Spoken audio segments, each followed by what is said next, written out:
안녕하세요. 저는 지안에듀 전산직 데이터직 전임 강사 김강현입니다. 2024년 국가직 7급 알고리즘 해설해 볼게요. 자, 이번 연도 알고리즘 같은 경우는 전년보다 난이도가 좀 올라갔고 출제 범위도 좀 예측했던 범위보다는 조금 더 넓게 나왔다. 이 정도로 정리해 볼 수 있을 것 같아요. 그리고 풀이에 시간이 좀 오래 걸리는 그런 회차라고 볼 수 있습니다. 그래서 전년도보다는 체감 난이도가 많이 올라갔다고 볼 수 있어요. 그래서 해설 한번 해볼게요.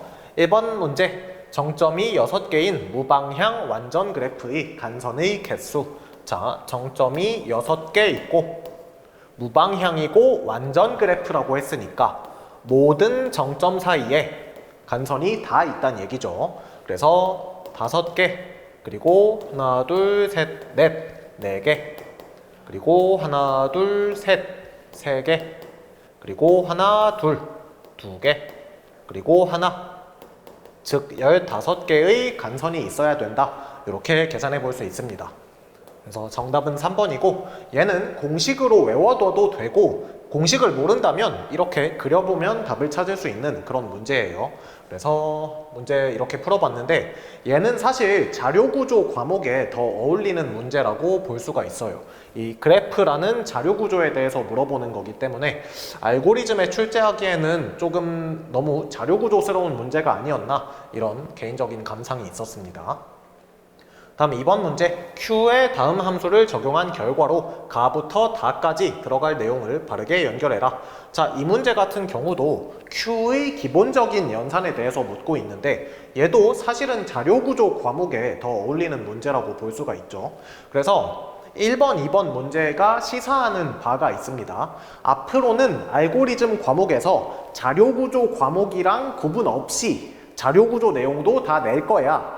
약간 이런 점을 시사하는 그런 회차라고 볼 수가 있어요. 이번 문제 풀어볼게요. 자, 인q 2, 인q 한다. q에다가 넣는다는 얘기죠. 2를 넣겠다. 뭐 당연한 얘기고 dq, 얘는 q에서 맨 앞에 있는 애를 빼는 연산이죠. 그래서 제 위치에서 객체를 삭제한다.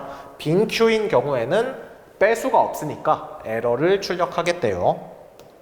첫 번째 연산 dq 한다. 에러라고 출력이 됐어요. 왜냐하면 Q에 아무것도 없었기 때문이죠. 다음 inQ1 한다. Q에다가 1을 넣었죠. 다음 inQ2 한다. Q에다가 2를 넣을 건데 Q는 삽입할 때는 뒤쪽에 넣는 거니까 1, 2 이렇게 되겠죠. inQ5, Q에다가 5를 넣자. 5가 뒤쪽에 들어왔으니까 1, 2, 5가 되겠죠. dQ, dQ는 맨 앞에서 하나가 나가는 연산이니까 2랑 5만 남아있겠죠. 다음 inQ7, 7이 들어온다. 들어올 때는 뒤에서 들어오니까 2, 5, 7 이렇게 되겠죠. dq, 맨 앞에 있는 애가 나간다. 그러면 5랑 7만 남을 겁니다. 그래서 가는 2, 5, 나는 2, 5, 7, 다는 5, 7. 정답은 2번 골라주시면 됩니다. Q에 대해서 아주 기초적인 내용을 묻고 있었고 뭐 다들 맞추셨을 것 같아요. 다음 3번 문제, 다음 최대 힙에 대한 설명으로 옳지 않은 것을 골라라. 1번 선지, 완전 이진트리여야 한다. 힙이니까 완전 이진트리 맞습니다. 완전 이진트리는 입 빠진 곳이 없이 왼쪽부터 차곡차곡 채워 넣은 트리, 이런 트리를 완전 이진트리라고 했어요. 2번 선지, A는 가장 큰 값을 가져야 한다. 최대 힙이니까 루트 노드가 최대값이죠. 그래서 A가 최대값 맞다. 다음 3번 선지, B는 F보다 큰 값을 가져야 한다. B랑 F는 서로 부모-자식 관계가 아니죠. 그래서 B랑 F는 F가 더 클 수도 있는 거예요. 그래서 3번 선지는 틀렸다. B랑 F는 부모-자식 관계가 아니기 때문에 F가 더 클 수도 있어요. 4번 선지, B와 D가 같은 값을 가질 수 있다. B와 D 서로 붙어있는 부모 자식인데 같은 값을 가질 수도 있습니다. 힙은 동일한 키 값이 중복으로 들어오는 걸 허용하기 때문에 같은 값이 있을 수 있습니다. 그래서 이 문제도 사실 아주 기초적인 자료구조 수준의 문제인데 알고리즘에 출제가 됐어요. 정답은 3번. 다음 4번 문제. 그리디 알고리즘으로 최적화가 보장되지 않는 것을 고르래요. 허프만 코딩, 문자열을 압축하기 위한 대표적인 그리디 알고리즘이죠. 2번 선지. 최소 신장 트리. 얘는 우리가 크루스칼 알고리즘 또는 프림 알고리즘, 이런 알고리즘들을 사용하게 되는데 둘 다 그리디예요. 그래서 최소 신장 트리는 대표적인 그리디 알고리즘으로 푸는 문제다. 다음 3번 선지. 다익스트라 최단 경로. 얘는 그리디 알고리즘도 맞고 동적 프로그래밍도 맞다. 제가 여러 번 아주 강조를 드렸던 내용이죠. 그래서 그리디 맞다. 4번 선지. 0, 1 배낭 문제. 배낭 문제는 둘로 나눌 수 있는데 분할 가능한 배낭 문제 그리고 분할 불가능한 배낭 문제가 있다고 했고, 분할 가능 배낭 문제는 그리디 알고리즘으로 풀어준다. 분할 불가능 배낭 문제는 동적 프로그래밍으로만 풀 수 있다. 근데 이 0, 1 배낭 문제는 분할 불가 배낭 문제를 말하는 거라서 그래서 동적 프로그래밍으로 풀어줘야 됩니다. 그래서 얘는 그리디 알고리즘으로는 풀 수 없다. 정답 4번 골라주시면 됩니다. 이 배낭 문제 두 개 구분하는 거 제가 여러 번 강조 드렸었죠. 심지어 지난 기출에서 출제도 됐던 내용입니다. 그래서 이 문제는 반드시 맞춰주셔야 되는 문제였다. 다음 5번 문제. 다음 C코드에서 사용한 재귀 알고리즘의 시간 복잡도를 계산해라. 자, 얘 같은 경우 제가 두 가지 방법으로 해설을 해드릴 건데, 첫 번째, 그냥 느낌대로 코드 해석해서 계산을 해본다. 그리고 두 번째, 마스터 정리를 써본다. 두 가지 방법으로 풀게요. 자, 먼저 느낌대로 코드를 해석해서 풀어본다. S라는 코드가 있는데 A라는 배열과 정수 N을 입력받아요. 그리고 여기는 종료 조건이니까 뭐 크게 신경 쓸 거 없고, 여기서 재귀 호출을 했는데 자기 자신을 절반 크기로 줄여서 호출을 하고 있고, 그 과정에서 배열 읽기 연산과 더하기 연산이 발생을 하고 있죠. 그러면 예를 들어서 S32를 우리가 수행을 한다 치면 이 배열 A는 생략했어요. 그냥 N만 쓴 겁니다. 자, 얘는 배열을 31번 값을 읽고 그리고 S16을 호출한다는 얘기죠. 그럼 S16은 배열의 15번 값을 읽고 S8을 호출할 것이고, S8은 배열의 7번 값을 읽고 S4를 호출할 것이고, S4는 배열의 3번 값을 읽고 S2를 호출할 것이고, S2는 배열의 1번 값을 읽고 S1을 호출할 것이고, S1은 아직도 종료 조건에 해당 안 하니까 A0을 읽고 S0을 호출할 것이고, S0은 드디어 종료 조건에 해당하니까 그냥 0으로 리턴이 되겠죠. 자, 그러면 쭈르르륵 써보니까 32가 16이 되고 8이 되고 4가 되고 2가 되고 1이 되고 0이 되고 있어요. 그러면 지금 재귀 호출이 6번 정도 발생을 한 거죠. 그럼 이 재귀 호출 횟수는 재귀 호출 횟수는 대략 로그 2의 n 정도 되겠구나. 얘가 2의 5승이니까 2씩 단씩 줄어드는데 총 6번 호출이 발생을 한 거죠. 물론 얘를 로그 2의 32를 계산하면 5인데 여기서 재귀 호출은 6번이에요. 그러니까 한 번만큼의 오차가 있긴 하지만 대략 로그 2의 n 정도겠구나, 이렇게 생각해 볼 수가 있죠. 그래서 로그 n이구나, 이렇게 골라줄 수 있어요. 자, 이게 첫 번째 방법, 그냥 느낌대로 코드를 해석해 본다. 자, 그럼 두 번째 방법, 마스터 정리로 풀어본다. 예를 해볼게요. 자, 코드를 보니까 재귀 호출이 한 번 발생하고 나머지 부분, 뭐 종료 조건이라든지 배열 읽기, 더하기 이런 거는 다 상수시간 계산이죠. 즉 시간 복잡도 tn을 식으로 썼을 때 절반 크기의 재귀 호출이 딱 한 번 발생하니까 1 곱하기, 그리고 나머지 계산들은 잡다한 계산들 다 상수시간에 처리할 수 있죠. 그럼 세타 1이라고 쓸 수가 있습니다. 자, 그럼 여기서 마스터 정리를 써보면 로그 b의 a의 값을 계산해보면 로그 2의 1이죠. 그럼 0입니다. 그리고 이쪽이 fn이니까 fn의 차수를 우리가 해석해보면 얘가 상수시간이니까 차수가 0이죠. 0차식인 거예요. 자, 그럼 이 값과 이 값이 서로 같으니까 시간 복잡도의 해는 어떻게 나온다? 세타 n의 지수에 이 같은 값을 써주고 곱하기 로그 n을 쓰면 되는 거였죠. 그럼 n의 영승은 1이니까 결국 세타 로그 n이구나. 이렇게 해석해 볼 수가 있습니다. 그래서 똑같이 정답은 1번이 나오겠죠. 제가 권장드리는 풀이는 자, 코드를 읽고 바로바로 느낌대로 해석이 되면 그렇게 푸시면 되고, 그게 좀 안 된다, 아리까리하다, 그러면 이쪽으로 마스터 정리로 가서 답을 내시면 됩니다. 그래서 어느 쪽으로 풀든 상관은 없는 그런 문제라고 볼 수 있습니다. 다음 6번 볼게요. 1부터 n까지 합을 구하는 파이썬 프로그램의 빈칸에 들어갈 내용. 자, 우선 파이썬에서 range라는 함수는 a, b 이렇게 입력했을 때 a부터 a 플러스 1, a 플러스 2 쭉쭉쭉 가서 b 마이너스 1까지만 리턴하는 그런 함수예요.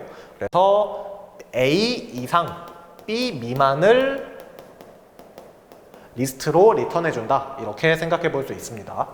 자, 1부터 n까지의 합을 구하고 싶어요. 그래서 리턴 값에 0을 저장해 놓고 반복문을 돌면서 리턴 값에다가 i를 더하자. 그럼 여기는 i를 값을 바꿔가면서 리턴에 더해야 되겠죠.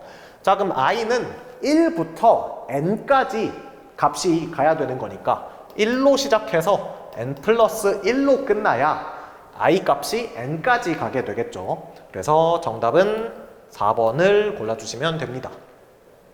근데 이 문제 같은 경우는 알고리즘에 이런 문제가 나오는 게 맞나 라는 생각은 들었어요.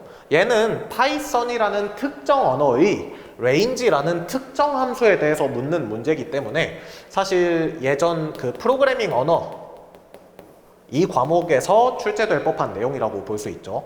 그래서 이 문제도 좀 시사하는 바가 있는데, 앞으로 알고리즘이라는 과목에서는 자료 구조도 출제할 거고 알고리즘도 출제할 거고 프로그래밍 언어도 출제할 거야, 이런 내용을 좀 시사하는 그런 문제라고 볼 수 있습니다.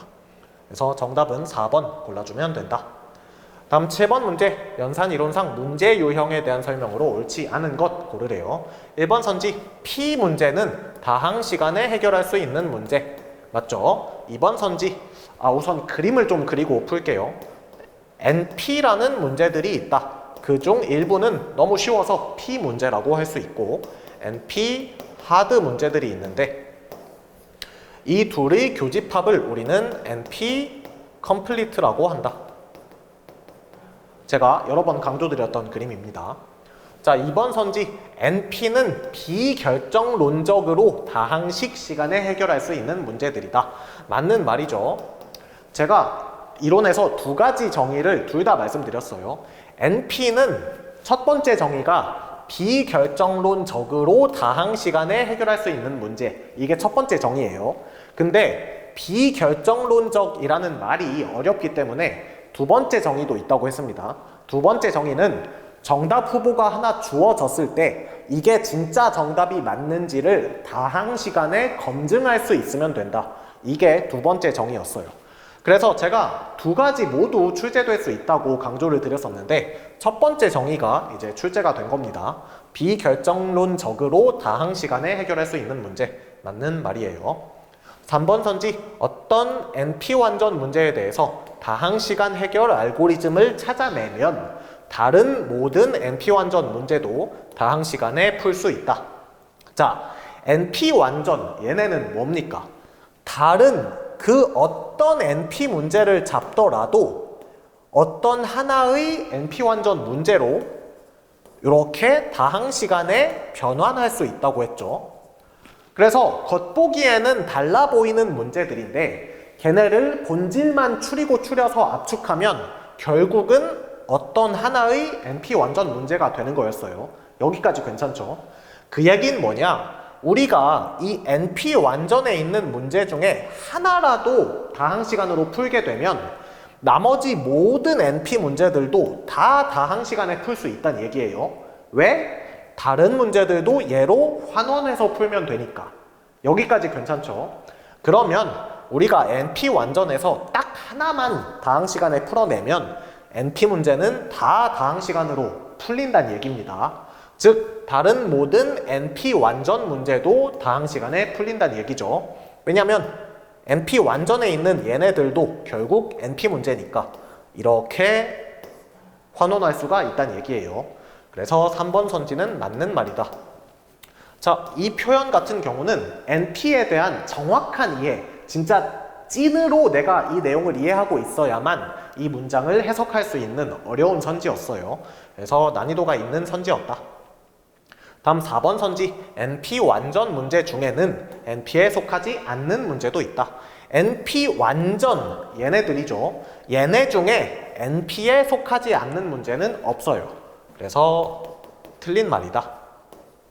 근데 앞뒤 주어 목적어를 바꾸면 맞는 말입니다. NP 문제 중에는 NP 완전에 속하지 않는 문제들도 있어요. 그래서 이렇게 해석해 볼 수 있다. 근데 정답 선지가 워낙 쉽게 나와서 이제 맞추기는 쉬운 그런 문제였습니다. 다음 8번 문제. fib 함수는 피보나치 수열을 계산하는 C 코드이다. fib 17을 실행할 때 fib 8과 fib 10이 몇 번 호출되느냐. 자, 이 문제 같은 경우는 좀 까다로운데 일단 우리가 아무런 팁도 없다고 가정하고 그냥 풀어볼게요. 자, F17이 호출된다. 그러면 F16 더하기 F15 이렇게 호출이 되겠죠. 자, 그럼 F16은 제가 괄호를 안 쓸게요. 오래 걸리니까. F15랑 14, 얘는 F14랑 13, 얘는 F13이랑 12 이렇게 쭉 호출할 겁니다. F10, F9, F9, F8 드디어 F8이 나왔죠. 그러면 F8이 몇 번 호출되는지를 제가 숫자로 써볼게요. 여기 이 밑에서 또 호출되죠. F8, F7. 자, 여기서 F8이 최초로 한 번 호출됐어요. 1. 그럼 여기서도 한 번 호출됐죠. 그럼 F10은 F8을 이쪽에서 한 번, 저쪽에서 한 번 호출했으니까 얘는 F8을 두 번 호출하는 애인 거예요. 여기까지 괜찮죠? 그러면 얘는 F9는 F8을 한 번 호출하는 애였으니까 여기서도 한 번 호출이 될 겁니다. 그럼 얘는 두 번 한 번 합쳐서 세 번 호출하는 애다. 다음 F10은 여기서 두 번 호출했죠. 이렇게 둘이 더하니까 얘는 F8을 5번 호출할 것이다. 이런 식으로 쭈쭈쭈쭈 계산을 해볼 수가 있어요. 근데 이렇게 하면 너무 오래 걸리겠죠. 그래서 이 문제를 실제로 빨리 풀기 위해서는 하나의 꿀팁을 알고 있어야 됩니다. 팁. fib 호출 횟수는 그 자체로 피보나치 수열을 따른다. 제가 이론서에 나중에 활용할 수 있는 내용이니까 잘 기억해 놓으시라고 이론서에 써놨던 내용이죠. 자, 이걸 알고 한번 계산을 해볼게요. 우리가 F17을 계산을 하면 F17은 한 번 호출이 되죠. 그럼 F16과 F15가 여기서 한 번 호출이 되고 F15는 F16에서 한 번 호출이 되고 자기 자신이 한 번 호출되니까 총 2번 호출되는 겁니다. 그럼 이 다음부터는 피보나치 수열대로 써주면 된다. 13, 12, 11, 19, 8. 안 보이시니까 제가 옮길게요.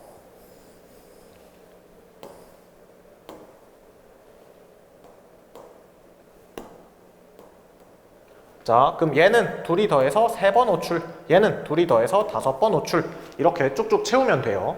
얘는 둘이 더해서 8번, 얘는 13, 얘는 21, 얘는 34, 얘는 55번 호출될 것이다. 이 꿀팁을 알고 있으면 빨리빨리 풀 수 있는 문제였습니다. 그래서 F8은 55번, F10은 21번 호출된다. 정답은 4번 골라주시면 되겠습니다. 제가 이론서에 써놨던 내용이니까 아마 제 수업 들으신 분들은 다 맞추셨을 거예요. 다음 9번 문제. 이진 검색 트리에서 노드 이동과 포인터 변경 횟수를 최소화하면서 노드를 삭제하자. 볼게요. 1번 선지. 노드 8을 삭제하려면 8을 삭제하고 싶어요. 15에서 8을 가리키는 포인터를 널로 변경한다. 얘가 그냥 혼자 없어지면 되니까 이쪽 포인터는 널 값으로 바뀌겠죠. 1번 선지는 맞는 말. 다음 2번 선지. 25를 삭제하려면 노드 30을 놓는다. 25를 삭제하고 싶어요. 그럼 우리한텐 두 가지 선택지가 있죠. 좌측 자식 중에 제일 큰 20이랑 자리를 바꾸거나 또는 우측 후손들 중에 제일 작은 27이랑 자리를 바꾸거나 두 개의 선택지가 있어요. 근데 문제에서 노드 이동과 포인터 변경을 최소화하라고 했으니까 얘는 27이랑 바꾸는 것보다는 20이랑 바꾸는 게 더 간단하겠죠, 계산이. 아무튼 간에 둘 중 하나랑 바꿔야 되는데 선지에서 갑자기 30이 튀어나왔어요. 그러면 이건 아니죠. 그래서 30 아니고 20 또는 27과 바꾸게 될 것이다. 이번 선지는 틀렸으니까 정답이 되고요. 다음 3번 선지. 노드 50을 삭제하려면 42, 60을 직접 가리키도록 변경한다.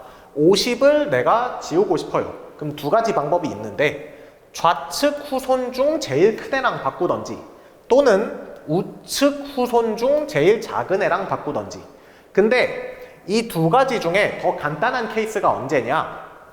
왼쪽이 아무 자식이 없으니까 얘는 그냥 없어지면 되는 거예요. 이게 제일 간단한 케이스입니다. 그래서 얘는 55랑 바꾸지 말고 그냥 왼쪽에 자식이 없으니까 자기 자신이 사라지면 그만이에요. 그래서 42, 60을 직접 가리키도록 포인터를 바꿔줘야 됩니다. 맞는 말. 다음 4번 선지. 60을 삭제하려면 노드 55 또는 66을 놓는다. 60을 삭제하려면 왼쪽 후손 중 제일 큰 55랑 바꾸던지 또는 오른쪽 후손 중 제일 작은 66이랑 바꾸던지 둘 중 하나를 선택해야 되죠. 그래서 55 또는 66이랑 자리 바꾼다. 맞습니다. 정답은 2번. 간단한 문제였어요. 근데 이 이동 또는 포인터 횟수를 최소화한다 라는 포인트가 약간 까다로운 부분이긴 합니다. 어디가 까다롭냐면 이 50 삭제하는 부분, 여기에서 왼쪽 후손이 없으니까 그냥 자기 자신을 삭제하면 된다. 이 부분이 살짝 까다로울 수 있는 포인트였는데 정답이 워낙 쉽게 보여서 이제 난이도는 쉬운 그런 문제였어요. 다음 10번 문제. 레드 블랙 트리가 나왔습니다. 레드 블랙 트리로 옳은 것을 골라라. 자, 그럼 레드 블랙 트리는 첫 번째로 일단 이진 탐색 트리여야 되죠. 그리고 나머지 조건들이 많은데 주요한 조건들로는 적색, 적색, 레드, 레드가 연속으로 나오면 안 된다. 다음 세 번째, 흑색, 높이, BH 값이 정의되어야 한다. 즉, 더 쉽게 말하면 어떤 노드로부터 리프까지 갈 때 어느 길로 가든 간에 흑색을 마주치는 개수, 그 개수가 똑같아야 된다는 얘기예요. 그래서 이 세 가지 정도의 조건을 검증해 보겠습니다. 1번 선지, 일단 이진 탐색 트리는 맞고요. 그 다음 두 번째 조건, 레드, 레드 안 된다고 했는데 레드, 레드가 나왔죠. 그래서 1번은 안 된다. 다음 2번 선지, 이진 탐색 트리 맞는지 볼게요. 왼쪽 값 맞고 오른쪽 값 다 괜찮죠? 그럼 적색, 적색이 있는지 볼게요. 레드, 레드 없다. 아직 괜찮아요. 다음 흑색 높이가 잘 정의되는지 본다. 자, 지금 65 입장에서 이쪽에 닐 노드가 있고 이 밑에도 닐 노드가 있어요. 이 밑에도 닐 노드가 있을 거고 그럼 65 입장에서 여기로 갈 때는 흑색을 한 번만 마주치죠. 근데 여기로 갈 때는 흑색을 한 번, 두 번 마주치죠. 즉 여기에서 BH 값이 정의가 안 된다는 얘기예요. 그래서 이번 선지는 틀렸다. 흑색 높이에 대한 조건이 충족이 안 됐어요. 다음 3번 선지 이진 탐색 트리 맞죠? 지금 값 틀린 거 없습니다. 그리고 레드는 안 나왔어요. 그럼 여기까지 괜찮죠? 다음으로 흑색 높이를 찾아본다. 자, 이 밑에 닐노드가 다 있는 거예요. 이 밑에 닐노드가 이렇게 있다. 근데 여기서 예를 들어 20에서 출발해 봅시다. 이쪽으로 갈 때 흑색 두 번 마주친다. 여기로 가더라도 흑색 두 번 마주친다. 여기로 가더라도 흑색 한 번, 두 번 마주친다. 괜찮죠? 그럼 이쪽에서 볼게요. 여기로 가더라도 흑색 한 번 마주친다. 여기로 가더라도 흑색 한 번 마주친다. 괜찮죠? 그리고 35 입장에서 여기로 갈 때 흑색 두 번 마주친다. 여기로 가더라도 흑색 두 번 마주친다. 여기로 가더라도 흑색 두 번 마주친다. 여기로 가더라도 흑색 두 번 마주친다. 아, 그럼 얘는 다 괜찮구나. 정답은 3번이 될 겁니다. 다음 4번 선지 볼게요. 얘는 이진 탐색 트리가 맞는지 봅시다. 30보다 작은 애들 다 30보다 작아요. 괜찮죠? 30보다 큰 애들 다 30보다 커요. 괜찮죠? 50보다 작은 애들 50의 왼쪽 후손들을 봤더니 이 중에 50보다 큰 애가 나왔어요. 이러면 됩니까? 안 됩니까? 안 되죠. 55 때문에 얘는 이진 탐색 트리를 만족을 못하고 있어요. 그러면 나머지 조건 보기 전에 이미 이진 탐색 트리가 깨졌으니까 얘는 레드블랙 트리가 아닌 겁니다. 그래서 정답은 3번인데 솔직히 이 문제는 수험생 입장에서 현장에서 3, 4번 중에 되게 고민하게 되는 문제예요. 왜냐하면 이진 탐색 트리라는 조건을 이제 체크하기가 어렵기 때문에 설마 이 이상한 값이 있을 거라고는 확인하기가 어렵다는 얘기예요. 그래서 체감 난이도가 상당히 까다로운 문제였다. 이렇게 정리해 보겠습니다. 다음 11번 문제 해시 테이블에 대한 설명으로 옳지 않은 것을 고르래요.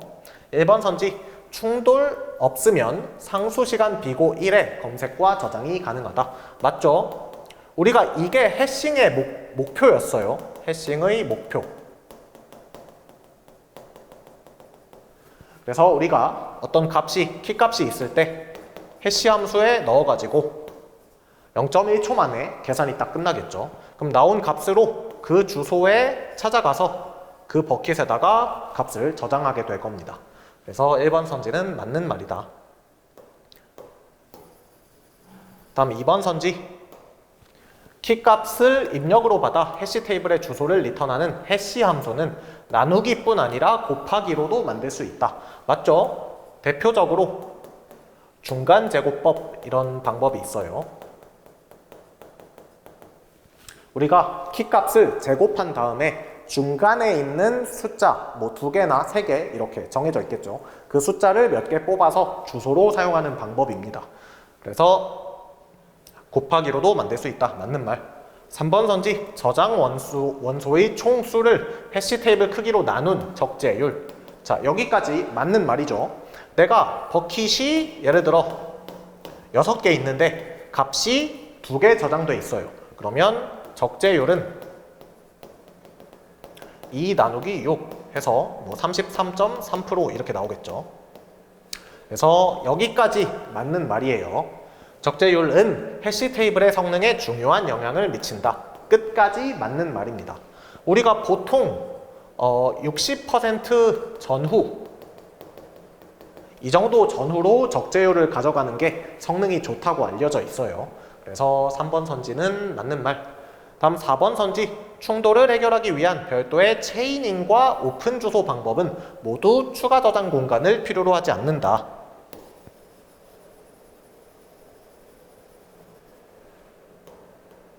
자, 체이닝은 우리가 충돌이 발생했을 때 이 뒤에다가 연결 리스트를 만들어서 추가로 저장하는 방법이죠. 오픈 주소 방법은 내가 저장하고 싶은 칸이 이미 차 있으면 그 다음 칸으로 가서 여기에 저장해야지 이렇게 하는 게 오픈 어드레싱이죠. 그러면 체이닝은 이 공간 밖에다가 추가 공간을 쓰는 거기 때문에 체이닝은 별도 공간을 쓰는 겁니다. 반면 오픈 어드레싱 같은 경우 기존 공간 안에서 해결하겠다 이런 방법이기 때문에 별도의 저장 공간을 사용하지 않는다. 그래서 어려운 말로 별도 공간 사용하는 개방 해싱이다 이런 말을 써요. 그리고 별도 공간 사용하지 않는 거 폐쇄 해싱이다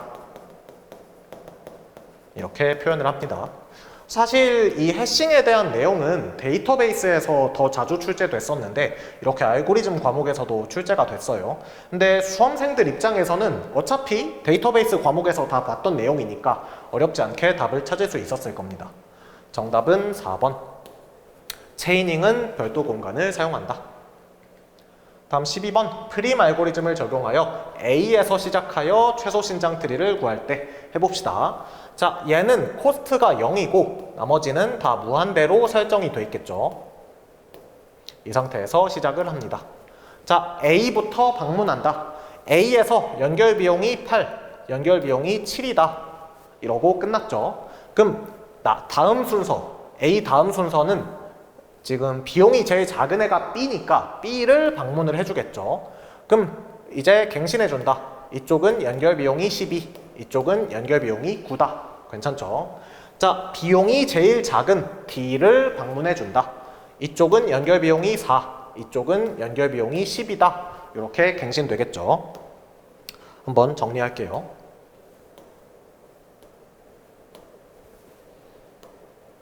그래서 D까지 연결이 됐습니다. 다음으로 비용이 제일 적은 E가 연결이 되겠죠. 그럼 너는 비용 3이다 하고 갱신이 됐어요. 다음으로 비용이 제일 작은 H가 방문이 되겠죠. 여기서 연결 비용 11인데 기존 비용이 더 작으니까 갱신할 필요 없어요. 이쪽은 연결 비용 14로 갱신이 될 겁니다. 자, 다음으로 비용이 제일 작은 F를 방문해 준다. 그래서 F가 연결이 됐겠죠. 이쪽 연결 비용이 1로 갱신이 되고 이쪽 연결 비용은 5로 갱신이 될 것이다. 괜찮죠? 그래서 다음 순서 둘 중에 G가 더 작으니까 이쪽부터 연결이 될 거예요. 그래서 지금까지 온 순서를 해보면 연결됐고 연결됐고 연결됐고 연결됐고 지금 여기까지 온 거예요. 자, G부터 방문할 거니까 이쪽 연결 비용을 갱신해 준다. 연결 비용이 2다. 너무 얇네. 잠깐만요. 연결 비용이 2로 갱신되고 그 다음에 나머지는 더 갱신할 곳이 없죠. 그래서 마지막으로 C를 방문하게 된다. 그럼 마지막으로 연결되는 간선은 C와 연결 비용이 2니까 G가 되겠죠. 그래서 마지막으로 선택되는 정점은 C다. 정답은 1번. 골라주시면 되겠습니다. 그냥 무난하게 프림 알고리즘 수행하는 그런 문제였어요. 다음 13번. 다익스트라 알고리즘을 적용하여 A에서 F로 가는 최단 경로를 구해라. 자, 제가 수험생 입장이면 여기서 다익스트라를 직접 하기가 싫습니다. 너무 오래 걸리니까. 그래서 아니 결국 A에서 F로 가는 최단 경로만 찾으면 되는 거 아니야? 이렇게 생각해 볼 수 있겠죠. 자, 그렇게 풀어봅시다. A에서 F로 가려면 이쪽으로 가면 비용이 12일 것이고 좀 돌아서 가면 이렇게 돌아서 그리고 이렇게 가도 되고 이렇게 가도 되는데 이렇게 가는 게 비용이 더 짧죠. 그리고 거기에서 이렇게 갈 수도 있을 것이다. 그래서 이렇게 가면 다 더했을 때 비용이 10인가요? 그래서 정답 1번 이렇게 바로 찾을 수가 있겠죠. 그래서 현실적인 접근 방법은 이렇게 최단 경로를 직접 찾는 게 더 빨라요. 그리고 찾을 때 꿀팁은 다익스트라 알고리즘을 출제했을 때는 최단 경로가 빙빙 돌아가도록 출제했을 확률이 높아요. 주로 이렇게 출제를 합니다. 그래서 내가 A에서 F로 가고 싶을 때 이렇게 빨리 가는 길을 찾지 말고 좀 돌아가는 길을 찾다 보면 그 중에 최단 경로가 있을 거예요. 그래서 이걸 좀 유념하고 찾으면 빨리 찾을 수 있다. 자, 그러면 정답은 이렇게 찾는다 치고 우리는 해설을 하는 거니까 다익스트라를 직접 수행을 해볼게요. 자, 너는 연결비용 0, 나머지는 연결비용이 무한대로 초기화가 됐어요. A부터 방문해 볼게요. 1로 가면 연결비용 1, 1로 가면 연결비용 5, 그 다음에 1로 가면 연결비용 8 갱신을 해줬습니다. 자, 그러면 비용 최소인 B를 방문하게 되겠죠. 여기서 연결비용 1과 2 더하면 3으로 갱신이 되겠죠. 자, 그리고 비용이 최소인 점, 이번에는 C를 방문해 준다. 그럼 연결 비용 위쪽으로 가면 3 더하기 4는 7인데 얘는 기존 비용이 0이니까 바꿀 필요가 없죠. 갱신 안 한다. 자, 1로 가면 3 더하기 5는 8인데 기존 비용도 8이니까 변화가 없죠. 갱신 안 한다. 다음 1로 가면 3 더하기 1은 4, 여기가 4로 갱신이 되겠죠. 자, 다음 순서 비용이 제일 작은 1을 방문해 준다. 자, 여기에서 위로 가면 4 더하기 2는 6이니까 여기가 6으로 갱신이 되고, 다음 여기에서 1로 가면 4 더하기 7은 11이니까 11로 갱신이 되겠죠. 다음으로 이제 이쪽은 볼 필요 없죠. A는 이미 방문했던 점이니까. 그래서 다음으로 둘 중에 더 작은 D를 방문하게 된다. 그럼 이제 갱신할 곳은 이쪽밖에 없어요. 6 더하기 4는 10. 여기가 비용 10으로 갱신이 된다. 그러면 마지막으로 F 방문하고 알고리즘이 종료될 겁니다. 즉 F까지 오는 비용은 10이다. 이렇게 찾게 되는 거죠. 그래서 정답은 1번 골라주시면 됩니다. 다음 14번, 다음 파이썬 프로그램의 실행 결과 볼게요. 테스트 5, T라고 합시다. 자, 그럼 5는 이 조건에 안 들어가니까 이쪽으로 가겠죠. 5 더하기 테스트 3을 호출할 것이다. 그럼 테스트 3은 3 더하기 테스트 1을 호출할 것이다. 테스트 1은 아직 조건에 안 들어갔죠. 그래서 1 더하기 테스트 마이너스 1을 호출할 것이다. 테스트 마이너스 1은 드디어 이 조건에 들어왔죠. 그래서 리턴 0 하고 끝날 것이다. 이 값이 0이다. 자, 그러면 둘이 더하면 1, 여기가 1이죠. 그럼 여기 3 더하기 1이니까 이 값이 4죠. 그럼 5 더하기 4가 최종 값이니까 9가 출력이 될 겁니다. 정답은 3번. 뭐 간단한 재규함수 수행하는 그런 문제였습니다. 다음 15번 문제, 크루스칼 알고리즘을 적용하여 최소 신장 트리를 만들자. 마지막 신장 트리에 포함되는 간선은 누구이냐? 크루스칼 알고리즘 간단하죠? 자료구조에서 많이 나왔던 유형이에요.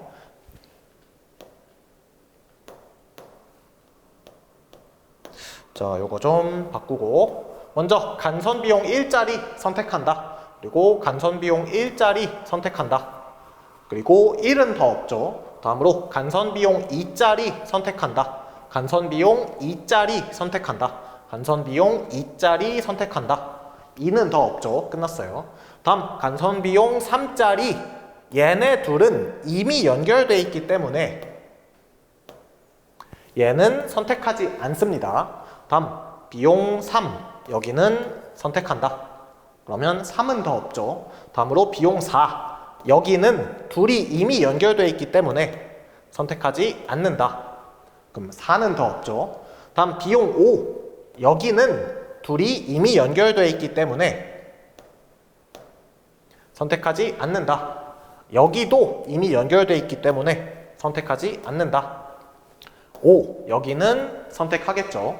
이러면 전체가 연결이 됐으니까 마지막으로 선택되는 간선은 C, D다. 정답은 4번 골라주시면 되겠습니다. 아주 그냥 간단하게 한 10초에서 15초 내외로 해결할 수 있었을 것 같아요. 다음 16번 문제. 주어진 동전 집합. 자, 이 문제 같은 경우 저도 이론서에 넣지 않았던 내용이고 출제되리라고 예상하기가 되게 어려웠던 내용이에요. 그래서 동전 문제, 코인 프로블럼이라고 하는데, 자, 어떤 문제냐면 우리가 거스름돈을 주려고, 우리가 상점 주인이에요. 거스름돈을 주려고 막 지폐랑 동전을 준비를 해놓습니다. 근데 이 준비를 해놓을 때 어떻게 준비를 해놔야 잘 줄 수 있을 것이냐, 동전 개수를 최소화해서 줄 수 있을 것이냐, 이걸 따지는 문제예요. 그래서 이 문제에서 그리디 알고리즘이라는 건 뭐냐면, 내가 동전을 개수를 적게 주고 싶으니까 무조건 큰 동전부터 주는 거예요. 예를 들어 누가 나한테 뭐 1,000원을 거슬러 달라고 했으면 1,000원짜리가 있으면 그냥 1,000원짜리를 주는 거예요. 만약에 1,000원짜리가 나한테 없으면 그 다음으로 큰 동전, 뭐 800원짜리라든지 500원짜리라든지 그 동전을 먼저 주고 그 다음 나머지 액수를 채운다. 이런 그런 문제라고 볼 수 있습니다. 그래서 그리디 알고리즘은 금액이 큰 동전부터 최대한 사용하는 경우, 이 접근 방법을 그리디 알고리즘이라고 해줍니다. 그래서 선지를 보면 첫 번째 10, 50, 60, 200. 자, 이렇게 접근을 해볼게요. 먼저 10원짜리만 갖고 있을 때, 그러면 뭐 고민할 게 없죠. 10원 거슬러 달라고 하면 하나 주면 되고 20원 거슬러 달라고 하면 2개 주면 돼요. 아무 문제가 없습니다. 자, 그럼 우리가 10원짜리와 50원짜리를 갖고 있을 때, 이때를 생각해 볼게요. 자, 이 경우도 아무 문제가 없어요. 누가 나한테 40원 달라고 하면 10원짜리 4개 줄 것이고, 50원 달라고 하면 50원짜리 1개 줄 것이고, 60원 달라고 하면 50원 주고 10원 주면 되죠. 그래서 이 경우까지 아무 문제가 없다. 다음 케이스, 여기에 60원까지 사용한다 칩시다. 그러면 이 50과 60의 관계를 봤을 때 50 곱하기 1은 50 곱하기 1은 60보다 작지만 50원짜리를 2개 쓰면 60보다 크죠. 그 얘기는 50원짜리 2개만 썼을 경우, 즉 100원을 거슬러 줄 때, 이때 50원짜리는 2개만 쓰면 된다는 얘기예요. 그래서 100원에 대한 케이스를 생각을 해본다. 자, 얘네들로 100원을 만들려면 그리디 알고리즘을 썼을 때 일단 60원짜리 하나 줘요. 그러면 40원 더 줘야 되죠. 그러면 10원짜리를 4개 더 줘야 돼요. 그럼 전체 동전을 5개 쓴 겁니다. 근데 반면 50원짜리를 쓰게 되면 2개만 줘도 돼요. 그럼 그 얘기는 뭡니까? 아, 이 케이스에서 이미 그리디 알고리즘이 깨졌다는 얘기예요. 이 전략으로는 동전 개수를 최소화할 수가 없다는 얘기입니다. 그래서 이 3개로 100원을 만들려고 해보면 이미 깨졌다는 걸 알 수 있다. 그래서 1번 선지는 안 됩니다.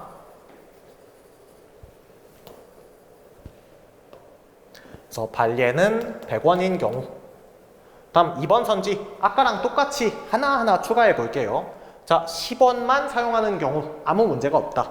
여기에 40원도 사용하는 경우 아무 문제가 없죠. 30원 줄 때는 10원짜리 3개 주면 되고 40원 줄 때는 40원짜리 하나 주면 돼요. 아무 문제 없습니다. 여기에 50원까지 추가됐다. 그러면 40과 50을 비교해 봤을 때 40원짜리를 2개 쓰면 80원을 만들 수 있죠. 그럼 이 80원이 어떤 케이스인지 생각을 해보는 거예요. 자, 80원을 거슬려 주려면 51, 13개, 즉 4개를 써야 돼요. 51개, 13개 하면 총 4개를 써야 된다. 반면 40원짜리만 2개 주면 총 2개를 쓸 수 있죠. 그러면 이렇게 주는 게 더 적은 개수가 되는 건데, 그리디 알고리즘으로 하면 이렇게 4개나 줘야 되니까 이 경우도 그리디 알고리즘이 적용이 안 되는 겁니다. 그래서 발예 80원인 경우 그리디 알고리즘이 깨진다.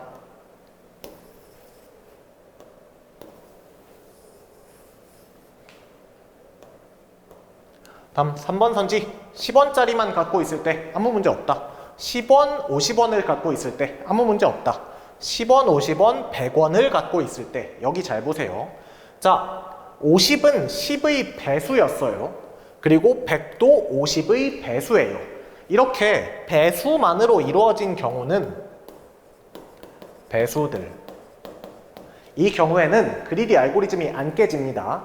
근데 130이 들어오면 어떻게 되는지 볼게요. 자, 여기 3개까지는 아무 문제가 없었는데 130이 들어왔어요. 그럼 130은 100원 하나보다는 큰 돈이고 100원 2개보다는 작은 돈이죠. 즉 200원을 생각해 봤을 때 얘를 그리디 알고리즘으로 풀면 130원 하나, 그리고 50원 하나, 그리고 10원 2개 해서 1개, 1개, 2개 총 4개를 쓰게 될 거예요. 그리디 알고리즘으로 하면. 반면 우리가 똑똑해가지고 100원짜리 2개로 하게 되면 총 2개만 쓸 수 있죠. 즉 이 경우가 더 동전 개수가 적기 때문에 그리디 알고리즘으로는 풀 수가 없다는 얘기예요. 그래서 이 케이스는 깨졌다. 발예는 200원.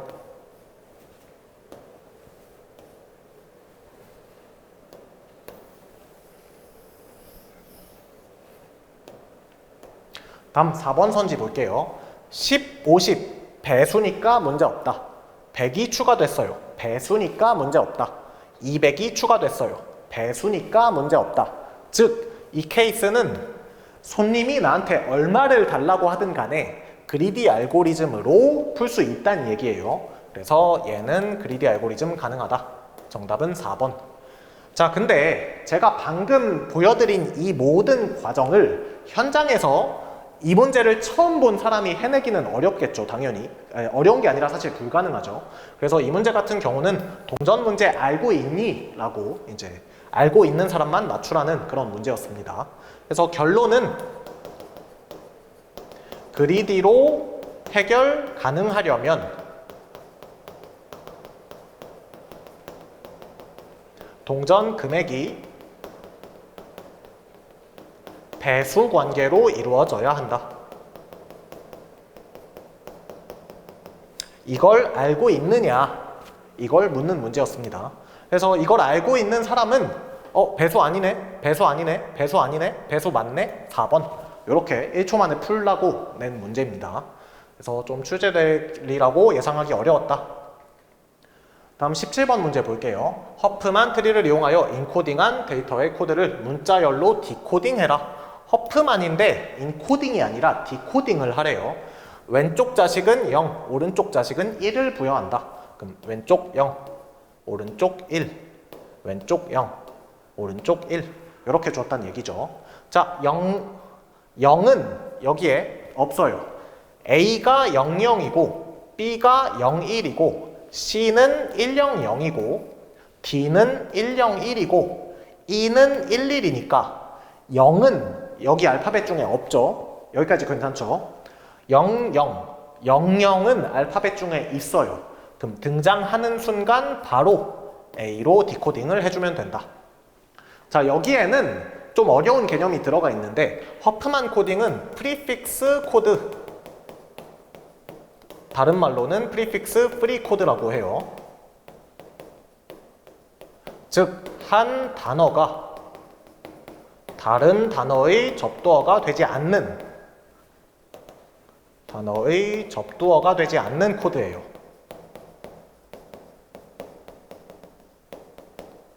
무엇이? 허프만 코딩이. 허프만 코딩을 통해서 만든 인코딩 결과는 프리픽스 프리 코드이기 때문에 접두어가 없어요, 서로. 즉 00이 튀어나오자마자 안심하고 A로 바꿔도 된다는 얘기입니다. 그래서 이러한 원리가 숨어 있는데 문제 푸는 사람 입장에선 이딴 거 알게 뭡니까? 이거 다 몰라도 돼요. 문제 푸는 사람 입장에선 그냥 00이니까 A로 바꾼다. 이렇게 푸시면 됩니다. 다음 1은 알파벳 중에 없어요. 10 알파벳 중에 없어요. 10, 1은 알파벳 중에 있죠. 그래서 여기는 D로 그냥 바꾼다. 1 알파벳 중에 없다. 11. 11은 있죠. 알파벳 E. 여기를 2로 바꾼다. 0 없어요. 01. 01은 있죠. 알파벳 B로 바꾼다. 1 없어요. 10. 10도 없어요. 100. 100은 있어요. 여기가 C로 바뀐다. 0 없어요. 01. 01은 B죠. 여기가 B로 바뀐다. 그래서 A, D, E, B, C, B. 정답은 3번 골라주시면 되겠습니다. 다음 문제 18번 볼게요. 알파벳 순으로 정렬된 다음 배열에서 이진 탐색으로 원소 P를 찾을 때 비교할 원소의 개수를 구해라. 자, 이진 탐색이니까 당연히 정렬이 돼 있어야 수행할 수가 있겠죠. 그래서 정렬이 쫙 돼 있고 우리는 P를 찾고 싶어요. 그럼 첫 번째 0과 14의 가운데 놈을 봐야 되죠. 그래서 0 더하기 14 나누기 2 그러니까 7번 n을 보게 된다. 그래서 비교 한 번 들어가고요. 자, 우리의 목표 P는 n보다 커요. 그래서 오른쪽을 봐야겠구나. 여기까지 괜찮죠? 그럼 오른쪽에서 8번과 14번의 가운데를 보게 된다. 8과 14의 가운데. 그럼 11이니까 11번 T랑 비교하겠죠. 자, 비교했더니 T는 P보다 커요. 그럼 우리는 이보다 왼쪽을 봐야 된다는 얘기니까 8부터 10까지 봐야 되겠죠. 그럼 8과 10의 가운데를 찾아본다. 그럼 9니까 9번 Q를 비교하게 될 거예요. Q는 P보다 커요. 그럼 우리는 왼쪽으로 가서 여기서 찾아야 된다는 얘기죠. 아직 안 끝났습니다. 그럼 8부터 8까지 거기서 가운데를 찾아본다. 그러면 8번이겠죠. 당연히 자기 혼자니까. 그래서 8번 P랑 비교하고 아, 내가 찾는 걔가 맞구나 하고 드디어 이제 탐색이 끝나는 거예요. 그래서 1번, 2번, 3번, 4번 총 4번 비교를 해줘야 된다. 정답은 3번. 자, 이 문제 같은 경우 2번을 고르시는 분들이 좀 있을 거예요. 우리가 Q까지 비교하고 나서 이 왼쪽으로 범위가 한 칸으로 줄었을 때 여기서 그냥 끝나는 게 아닙니다. 컴퓨터 입장에서는 여기가 한 칸인지 뭔지 알게 뭡니까? 아직 P를 못 찾은 거예요. 그래서 무조건 마지막까지 비교하고 나서 알고리즘이 종료된다. 즉 3번이 아니라 4번 비교를 해야 종료된다는 얘기예요. 그래서 3번이 정답이고 뭐 어렵지 않은 이진탐색 얘기였습니다. 다음 19번 그림과 같은 상태의 크기 13인 해시 테이블에 더블 해싱으로 14를 삽입하고 20을 삽입했다. 해시 함수 ki는 첫 번째 해시 함수와 두 번째 해시 함수를 더할 건데 두 번째 해시 함수에는 i를 곱하겠대요. 그래서 i가 뭔가 봤더니 충돌 횟수래요. 그 얘기는 뭡니까? 아직 충돌하지 않았을 때는 i가 빵이란 얘기예요. 그럼 i가 빵이란 얘기는 h1 첫 번째 해시 함수만 사용하겠다는 얘기고 만약에 충돌이 한 번 발생하면 i가 1이죠. 그 경우에는 두 번째 해시 값을 한 번 더하겠다는 얘기죠. 만약에 충돌이 두 번 발생하면 i가 2니까 두 번째 해시 값을 두 번 더하겠다는 얘기예요. 자, 이 상황을 정리하면 뭡니까? 아, 이 첫 번째 해시 함수가 기본적인 해시 값이고 이 두 번째 해시 함수는 이동폭을 말하는 거구나. 이렇게 생각해 볼 수 있겠죠. 그래서 충돌이 없을 때는 이동을 안 하는 거고 충돌이 한 번일 때는 이 폭만큼 한 번만 이동하라는 얘기예요. 충돌이 두 번째일 때는 이 폭만큼 두 번 이동하니까 한 번 더 가라는 얘기죠. 그래서 아, 이동폭에 대한 얘기구나. 이렇게 해석을 해볼 수 있습니다. 그래서 14를 삽입을 해봅시다. 자, H1 14 계산하면 14 모듈러 13이니까 1이죠. 그래서 1번에 저장을 해야 되는데 66이 이미 들어가 있어요. 아, 그러면 충돌이 발생한 상황이죠. 그래서 충돌 한 번, 즉 i 값이 1이 되었다. 그러면 이렇게 계산을 하겠죠. 그럼 h 키가 14 그리고 충돌 횟수 한 번 계산하면 첫 번째 해시 함수 값 1에다가 H2 14를 더하고 모듈러 13을 할 겁니다. 그냥 식대로 다시 쓰는 거예요. 그럼 H2 14를 계산해 본다. 14를 넣으면 이 부분이 3이고 거기에 1을 더하니까 값이 4죠. 4. 그래서 이 부분이 4다. 여기가 4예요. 즉 값이 5가 나올 겁니다. 그래서 이번에는 5번 주소 여기를 봤는데 또 충돌이 발생했어요. 그러면 충돌 횟수가 2번이 된 거죠. 이번엔 i는 2. 그래서 충돌 횟수가 2번이 됐다. 그러면 또 계산을 해보면 이번에는 이 값에다가 충돌 횟수 i를 곱해야 되니까 2 곱하기 4가 되겠죠. 즉 8 더하기 1, 9가 나올 겁니다. 그래서 이번에는 9로 가야 된다. 여기 비었으니까 비로소 14가 삽입이 될 겁니다. 여기까지 괜찮죠? 자, 그럼 방금 해본 과정을 다시 복기해보면 처음에는 1번에 들어가고 싶었어요. 근데 충돌이 발생하니까 여기에서 하나, 둘, 셋, 넷, 4칸 더 갔습니다. 근데 여기서 또 충돌이 발생하니까 여기에서 하나, 둘, 셋, 넷, 4칸 더 갔어요. 여기가 비어있구나 하고 비로소 저장을 한 겁니다. 자, 이제 제가 처음에 말했던 이동폭이라는 개념이 이해가 되시죠? 사실 이 이동폭을 이용하는 문제를 제가 데이터베이스 모의고사에 출제를 했었는데 데이터베이스가 아니라 알고리즘에 출제가 됐네요. 그래서 조금 의아한데 아무튼 계산해 봅시다. 자, 이제 20을 삽입할 거예요. 그럼 H1 20은 20 넣어서 계산해 보면 7이 나올 거고 H2 20은 20 넣어보면 9 더하기 1이니까 10이죠. 즉 이동폭이 10칸이란 얘기입니다. 해봅시다. 내가 처음에는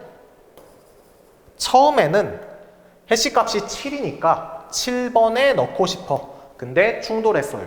그럼 10번 앞으로 10칸 이동하겠죠. 하나, 둘, 셋, 넷, 다섯, 여섯, 일곱, 여덟, 아홉, 열. 4번 주소에 들어가고 싶어요. 근데 또 그러니까 또 충돌이죠. 그래서 10칸 더 이동할게요. 하나, 둘, 셋, 넷, 다섯, 여섯, 일곱, 여덟, 아홉, 열. 1번에 들어가고 싶어요. 근데 또 충돌했죠. 10칸 이동할게요. 그럼 1번에서 10칸 가면 11번인데 또 충돌했어요. 그럼 또 10칸 이동할게요. 하나, 둘, 셋, 넷, 다섯, 여섯, 일곱, 여덟, 아홉, 열. 드디어 빈자리를 찾았습니다. 여기에 20이 들어가게 되겠죠. 그래서 이동폭이라는 개념을 이제 잘 갖고 있어야 어렵지 않게 풀 수 있는 문제였습니다.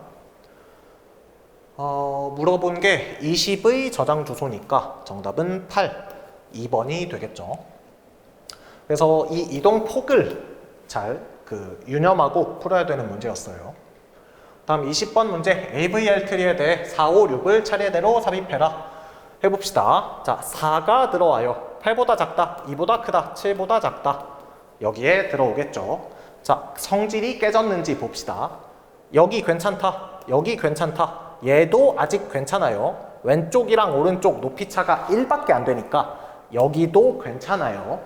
다음 더 올라갔더니 여기에서 성질이 깨졌습니다. 왼쪽 높이는 3인데 오른쪽 높이는 1밖에 안 되죠. 차이가 2니까 성질이 깨진 거예요. 그래서 왼쪽이 더 무겁고 오른쪽이 더 무겁고 LR 회전을 해야 되겠다. 그래서 2에서 좌회전, 그 후 8에서 우회전을 해줄게요. 2에서 좌회전부터 실시하면 1, 2, 7 그리고 4는 2 오른쪽으로 붙겠죠. 지금 2에서 좌회전 한 거예요. 다음으로 8에서 우회전 해준다. 그러면 이렇게 되고 2 오른쪽에 4가 있다. 8에서 우회전 하면 이 아래 상태가 될 거예요. 그래서 여기까지 왔다. 뭐야?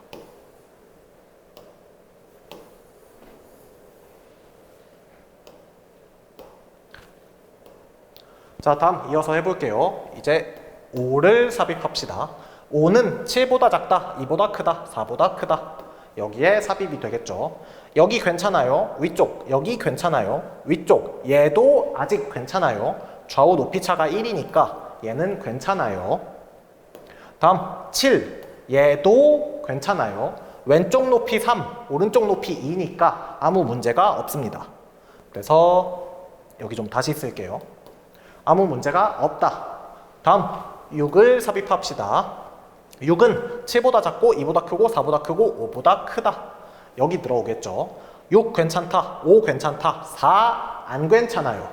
왼쪽은 없고 오른쪽은 높이가 2니까 높이 차가 2죠. 그래서 여기에서 right 케이스, 즉 4에서 좌회전을 해줘야 되겠다. 그럼 4에서 좌회전이니까 결과값이 4, 5, 6 이렇게 되겠죠. 그래서 이 부분을 갖다가 붙여줄게요. 이렇게 결과가 나올 겁니다. 자, 그럼 답을 찾아보면 1번인가요? 정답은 1번 골라주시면 됩니다. 그래서 AVL 트리가 출제가 됐는데 자료구조에서 워낙 자주 출제되던 부분이기도 하고 제가 가장 최신 교재에서는 이 내용을 다 넣어 놨었어요.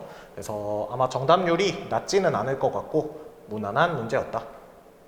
다음 21번 문제 갈게요. 파이썬 프로그램의 실행 결과 보니까 파티션이라는 말이 나왔어요. 그럼 힌트를 준 거죠. 파티션? 이거 퀵정렬에서 쓰는 단어인데 퀵정렬인가? 라고 생각해 볼 수 있겠죠.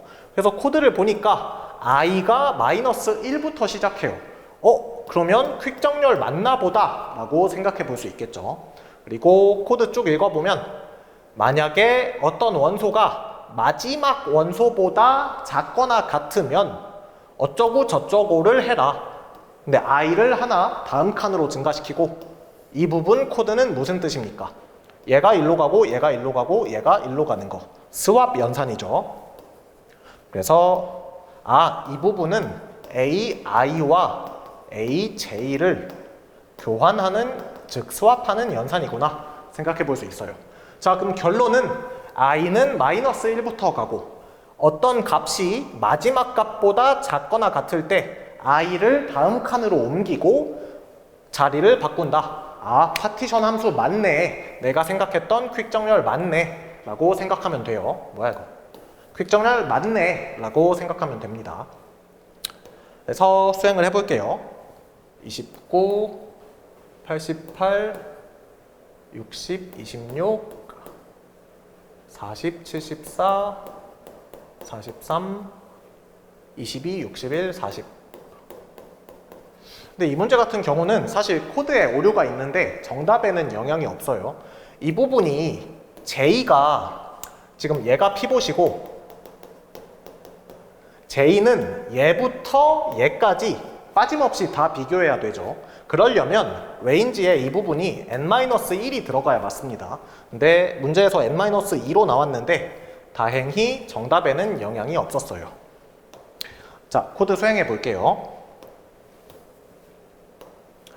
자, i는 마이너스 1이라 하자. 그럼 여기가 0번이고 0, 1, 2, 3, 4, 5, 6, 7, 8, 9 i는 여기 마이너스 1에 있는 거예요.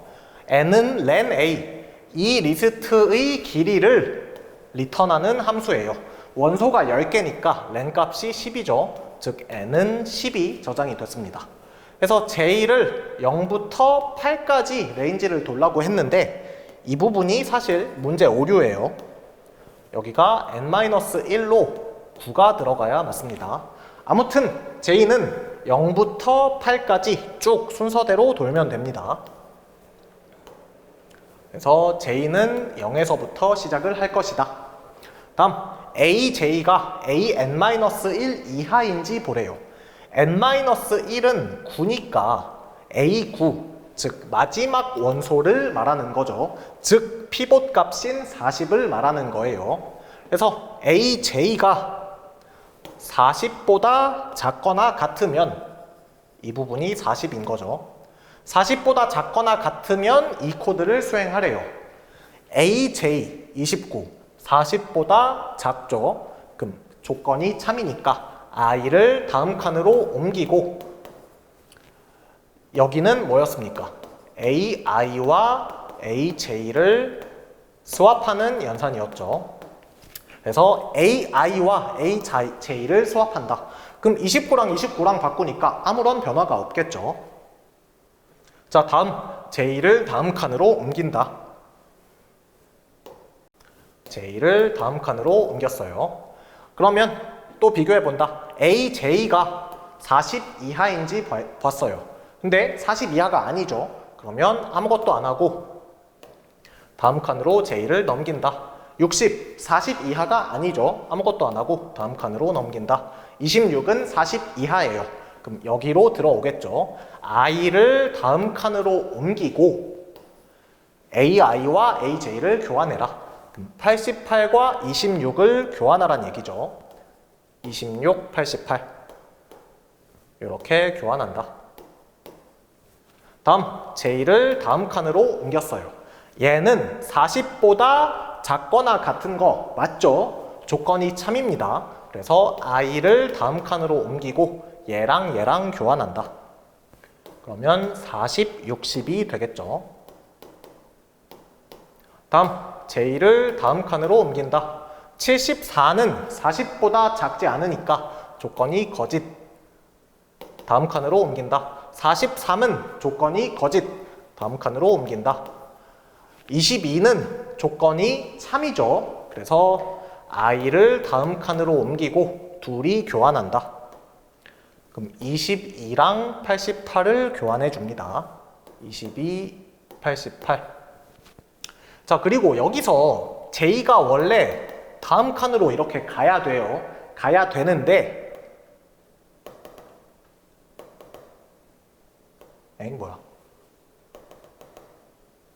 j가 다음 칸으로 가야 맞는데 문제에서 코드를 잘못 줘서 이쪽이 n-2죠. 그래서 여기에 8이 들어가 있기 때문에 레인지 함수니까 8 이전까지, 즉 7번까지만 돌게 될 거예요. 그래서 7번까지 지금 방금 여기 했죠. 아무튼 7번에서 끝난다. 원래는 8번까지 가야 맞는데 코드가 잘못 나와서 7번까지만 돌고 끝날 거예요. 물론 결과에는 영향이 없습니다. 자, 그러고 나서 이제 B는 A, I 플러스 1. 이 코드는 뭡니까? 얘가 1로 가고 얘가 1로 가고 얘가 절로 가고 얘도 스왑 연산이구나. A, I 플러스 1과 A, N-1을 스왑하는 연산이구나. 이렇게 해석할 수 있겠죠. 그래서 스왑을 해주면 됩니다. 이제 I 플러스 1 I 플러스 1이니까 여기죠. 60 여기랑 AN-1 피봇이랑 서로 자리를 바꿔라. 즉 60과 40을 자리를 바꿔라.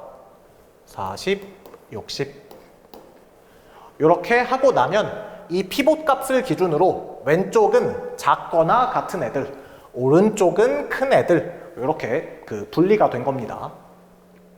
그래서 다 끝내고 나면 이러한 상황이 될 것이다.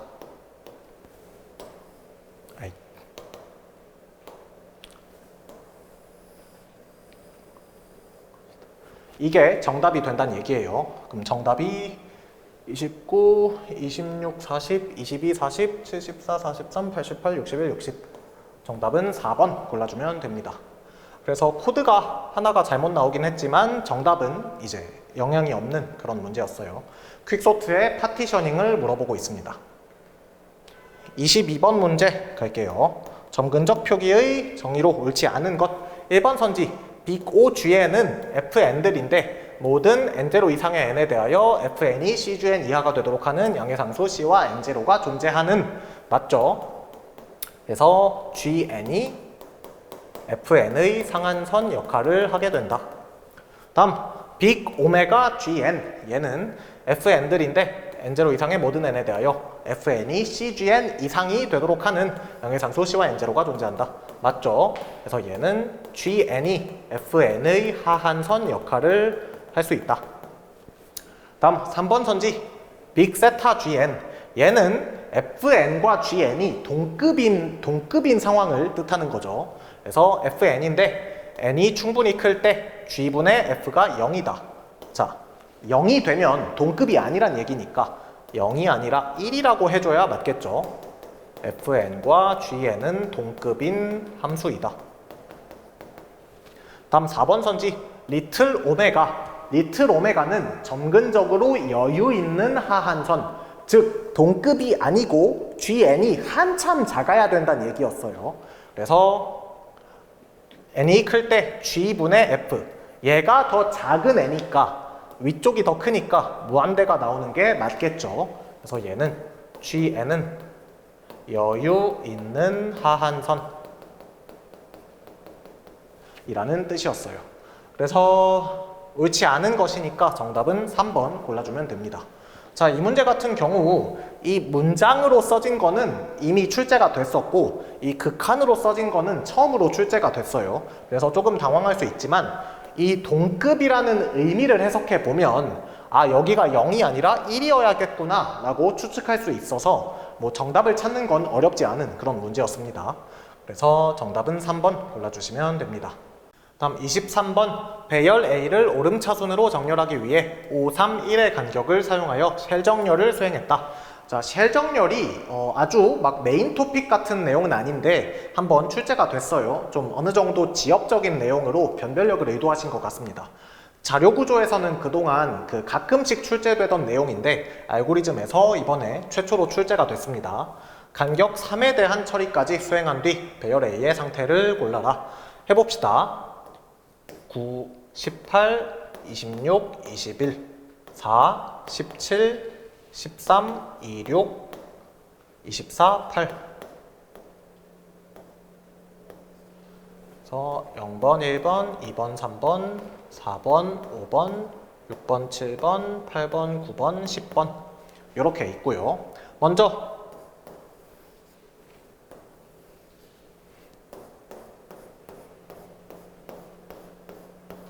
간격 5로 먼저 수행을 해볼게요. 그러면 0번과 5번과 10번 얘네를 정렬해줘야 되죠. 그러면 8, 9, 17로 바뀌어야 될 겁니다. 8, 9, 17이 된다. 8, 9, 17.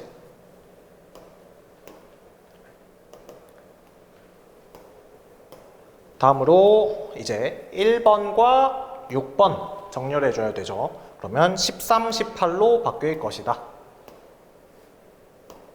13, 18. 다음으로 2번과 7번이죠. 2번과 7번. 그럼 2랑 26.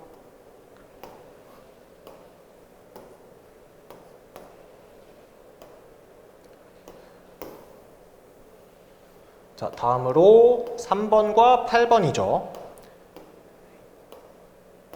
이렇게 3번과 8번. 21, 6. 그럼 정렬하니까 6과 21이 될 것이다. 다음으로 4번과 9번. 이렇게 정렬한다. 그럼 4, 24니까 그대로 두면 되죠. 그래서 5번은 할 필요 없어요. 아까 0, 5, 10에서 했었으니까 5번은 아니다. 그래서 간격 5로 끝낸 뒤의 상태가 이렇게 됐습니다. 다음으로 간격 3으로 수행한다. 자, 그러면 먼저 0, 3, 6, 9 얘네를 정렬해줘야 되겠죠. 그러면 6, 8, 18 6이랑 8만 바꾸면 되겠네요. 6이랑 8만 바꿔주면 된다. 다음으로 1번부터 1번, 4번, 7번, 10번 정렬해줘야 되겠죠. 그러면 4, 13, 17, 26 4, 13, 17 마지막이 26 이렇게 됐고요. 마지막으로 2번부터 2번, 5번, 8번 여기가 마지막이죠. 그러면 29, 21 정렬이 이미 돼 있어요. 바꿀 게 없습니다. 그래서 간격 3까지 수행한 후 이러한 상태가 될 것이다. 답을 골라볼게요. 6, 4, 2, 8, 13, 9, 18, 17, 21, 24, 26 정답이 2번이죠. 그래서 쉘 정렬이 이렇게 출제가 됐는데 좀 풀이에 시간이 조금 오래 걸리고 눈이 아픈 그런 문제라고 볼 수 있습니다. 그래서 앞으로는 쉘 정렬 같은 지역적인 내용도 알고리즘에 출제가 많이 될 것 같아요. 다음 24번 C코드에 해당하는 문자열 탐색 방법을 골라라. S1은 입력 문자열 이렇게 있고 입력 문자열이 있고 S2는 패턴 문자열 S2가 우리가 찾고자 하는 패턴이래요. 뭐 3개라고 칩시다. 그리고 N1은 S1의 길이 이만큼이 N1이고 N2는 S2의 길이 이만큼이 N2래요. 그래서 코드를 보니까 PT는 0, P는 0, PT는 N1까지, P는 N2까지 반복문인 걸 보니까 PT는 위쪽 문자열에서 쓰려고 하는 변수고 그리고 P는 아래쪽 패턴에서 쓰려고 하는 변수구나 이렇게 추측해 볼 수가 있겠죠. 자, S1의 PT랑 S2의 P랑 비교한다. S1의 PT 0번째 칸부터 비교를 하겠죠. 그리고 S2의 P 여기도 0번째 칸부터 비교를 할 거예요. 그렇게 비교를 해서 만약에 같으면 PT랑 P랑 한 칸씩 증가시켜라. 그럼 만약에 첫 번째 문자가 같았다고 칩시다. 그러면 P는 1이 됐을 거고 PT도 1이 됐겠죠. 그러고 나서 while문이니까 또 돌아갈 겁니다. 자, 이번에는 얘랑 비교하게 되겠죠. 자, 그럼 이번에는 만약에 달랐다고 칩시다. 문자가. 그럼 이 케이스로 안 가고 else로 들어오겠죠. else로 와서 pt 빼기 p 플러스 1 계산한다. 그럼 1 빼기 1 더하기 1이니까 1, pt가 1로 바뀔 거고 그럼 원래도 1이었는데 그냥 그대로 1이 됐어요. 다음 p는 0으로 바뀐다. p는 0으로 바뀐대요. 그러고 나서 또 while문을 돌아서 얘네 둘을 비교하겠죠. 그러면 결국 이 다음 상황에는 누구를 비교하게 됩니까? 1번과 0번 얘랑 얘를 비교하게 된다는 얘기죠. 그럼 그 얘긴 정리하면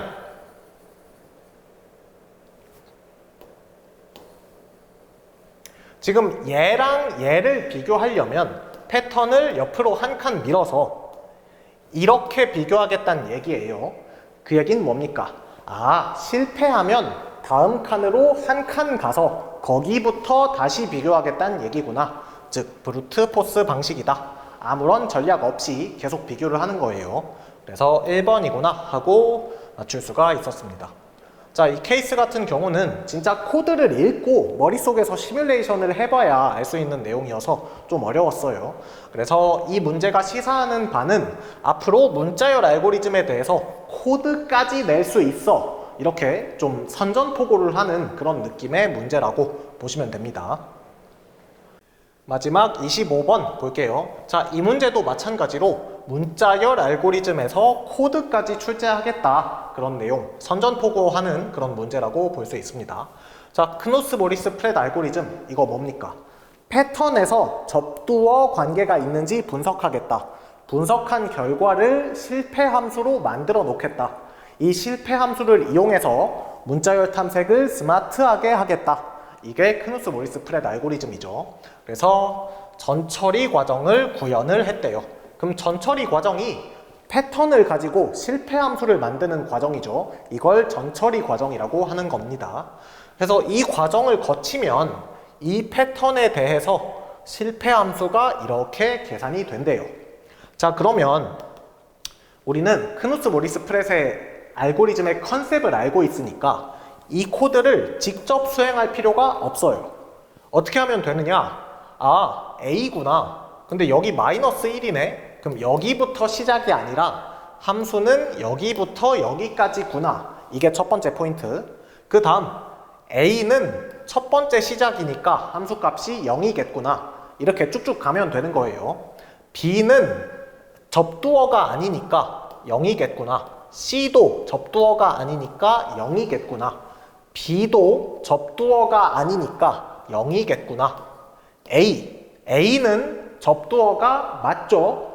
맨 앞에 A가 한 번 등장하기 때문에 여기부터는 접두어랑, 그러니까 맨 앞이랑 똑같을 확률이 있다는 얘기예요. 그래서 얘는 맨 앞이랑 한 칸 일치했다. 그래서 가에는 1을 쓰면 되겠죠. 다음, 얘는 맨 앞에서 한 칸, 두 칸 연속으로 접두어가 등장했어요. 그래서 얘는 나의 2를 넣으면 되겠죠. 다음 C, 얘는 맨 앞에서 A, B, C 알파벳 3개가 연속으로 접두어가 등장했어요. 그래서 여기는 3개까지 접두어가 진행되고 있다. 3이라고 쓰면 되겠죠. 다음으로 A는 C 다음이 B이기 때문에 여기서는 접두어가 깨졌습니다. 깨졌다는 게 무슨 뜻인지 아시겠죠? A, B, C까지는 맨 앞에 그대로 똑같은데 여기 A는 B 자리이기 때문에 접두어가 깨진 거예요. 깨졌는데 이 A는 맨 앞에 한 번 등장하기 때문에 여기부터 다시 접두어가 시작될 가능성이 있겠죠. 그래서 얘는 맨 앞에 하나 등장했으니까 실패 함수 값을 1로 넣어주면 됩니다. 그래서 1, 2, 3, 1 정답은 2번을 골라주면 되는 거예요. 그래서 내가 실패 함수의 의미를 알고 있으면 코드를 볼 필요가 없고 그냥 의미대로 해석해서 풀면 되는 문제였습니다. 그래서 이런 식으로 2번을 골라주면 된다. 이렇게 25문제를 풀어봤는데 예측했던 범위보다는 훨씬 어렵게 좀 깊게 출제가 된 어려운 회차였어요. 그래서 점수가 그렇게 높게 나오진 않을 것 같고 앞으로 알고리즘 과목에서 굉장히 스펙트럼을 넓게 출제하겠다. 프로그래밍 언어도 출제하고 자료구조, 좀 하위 레벨 자료구조도 출제하고 이렇게 넓게 출제하겠다는 점을 시사하는 그런 회차였습니다. 그래서 해설 들으시느라 고생하셨고 저는 다음 시간에 다른 해설이나 강의에서 찾아뵙겠습니다.